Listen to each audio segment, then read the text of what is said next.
Nasa halos 200 mga observer ang ide-deploy ng European Union Observation Mission para bantayan ang idaraos na halalan sa Mayo.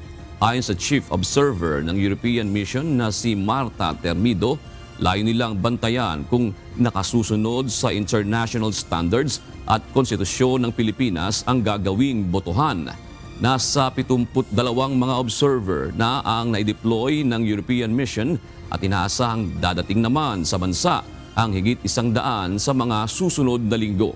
Kanina, nagpulong ang mga opisyales ng European Mission at si Commission on Elections Chairman George Erwin Garcia kung saan pinag-usapan ang paghahanda ng poll body 19 na araw bago ang eleksyon sa Mayo 12. Magre-release ng assessment ang European Mission matapos ang kanilang gagawing obserbasyon sa halalan para magbigay naman ng mga suwestyon kung papaano pa mas mapapabuti ang sistema ng botohan sa bansa.